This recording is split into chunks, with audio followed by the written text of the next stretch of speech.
I originally thought I was going to introduce this video with some kind of sign language to, thematically keep with the film, I guess. But then I realised I'd be using BSL, and there are probably as many different sign languages as there are spoken languages. Maybe more, in some cases, I don't know. And I didn't want to alienate any particular viewers, so here we are, with me just not doing that, but the intent was there. I get points for that, right? But I do want to talk about accessibility a bit later on, but let's talk about the film first. This, of course, being A Quiet Place Part 2, written and directed by John Krasinski as a sort of weird, it's a sequel, but we do have a sign of the actual first day, and I believe the next entry will be delving into that a lot more. But this stars Emily Blunt, Millicent Simmons, who will get a massive section on her later on, Cillian Murphy, a little bit of John Krasinski, and Noah Jupe, and an underused Jimon Hunsu. And I'm sorry for saying that wrong, I probably have. But I enjoyed the first one. I love the premise of having to be quiet. I've not seen either of those in a theatrical setting, but I can imagine the people who are like rustling their bags and stuff are getting more judging looks than normal, because this whole film is about silence. Or the previous one was about silence. This one is a little bit more relaxed. I think because they knew quite wisely that you can't just do exactly the same as before. You've got to have something different and new. And I respect that. I love the fact that we got a bit of the backstory. I love the moments where we go into the daughter's head, if you will. We experience how she's not hearing everything. And I've seen can't remember where it was a while ago, it wasn't in relation to this at all, but I'd seen something about how people hate the trope of if you're watching a film or something like that and someone's going to get cochlear implants, you'll hear absolute silence, then I can hear everything. And that does happen to some people. But for the most part, it's sometimes muddy, it's sometimes little improvement, it's sometimes weird and robotic sounding for a long while, and maybe it never clears. There are a lot of issues. They're not a magical cure, and unfortunately Hollywood tends to think they are. But I respect the fact that both the last one and this one recognise that it's not a magical cure. Some people it doesn't work at all. Some people, like I say, it just stops it being complete silence, and that can help them understand. It's not an absolute, you are no longer deaf. But the fact that we do have a lot of sign in this, we do have that leaned on, we do have the experience, like I say, of a deaf person being a primary part of this film. If the last one was about a father trying to protect his family, this is about a child finding their place in the world, and particularly a child with hearing impairment. And the fact that a disability or a different ability, whatever you prefer to term it as, being disabled myself, I'm fine with that term. There are things I can't do. It's not negative. It's factual to me. But the fact that it doesn't prevent us doing absolutely everything, we can use the things that we still can do and focus on those instead. I'm fine with this. I'm fine with this idea. I love this idea, in fact. And having a hero, really, of a film, or heroine if you're obsessed with gender norms, I guess, be someone with an impairment is great. I love it. I am here for it. And Millicent Simmons is amazingly well in this role. I think she's great. She is going to go far. We're seeing hearing impaired and deaf characters all over the place. We had, obviously, the introduction of the character Echo in Hawkeye and a whole series on her coming. We've had, in the Eternals, we've had a deaf character there. We're getting this normality of differently abled people or disabled people, like I say, whatever you prefer to say. And I love it. I think this film has furthered that cause very well. And it was also a good film on its own. The struggles of, obviously at the end of the last film, we have a baby that is now in the world, and babies don't innately come out going, oh, there's an alien thing that's reliant on sound. I'll let you know what's wrong with me other ways. Babies scream, babies cry, because they have no other way of communication.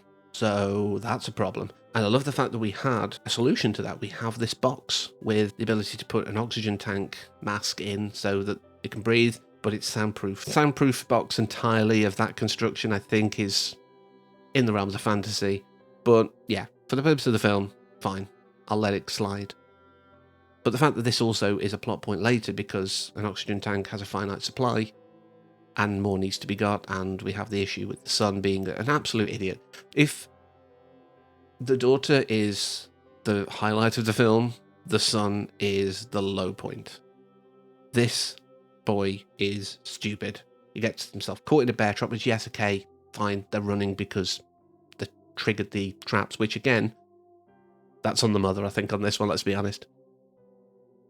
But we have these moments where he just does stuff to endanger himself and the baby and his family. But I love the introduction of an isolated community when they realised that they couldn't swim, even though they seemed to be swimming fine in the shallow water towards the end of the previous film, but maybe saltwater, big bodies of water, they can't do it. Maybe it was just wading through. I'll accept that because they are quite long-limbed. It's only a basement, it's not super tall. I'll accept that. But this community has been so protected until, of course, Cillian Murphy and Millicent Simmons rock up and screwed them over a little. But they didn't know that the boat was going to be done. I mean, the group of bad people who they meet, that's a weird one, because surely the jingling, when they've set that up for people, this isn't clearly the first they've done this to. There mustn't be. But surely the aliens would have got some of them then. There are plot holes with this. I'm not going to say it's a perfect film, but those plot holes don't take me out of it in a way that I feel that the whole film suffers. I think, yeah, it was a great film. It's a great way of saying no matter what you can or can't do, you can still do the best with what you are able to do. If you know people who have hearing impairments or any other kind of issues, and you think that they can't do something, maybe they can't do exactly what you think, but they can do something else. And that should be recognised and celebrated, I think, in everyone, but not deified.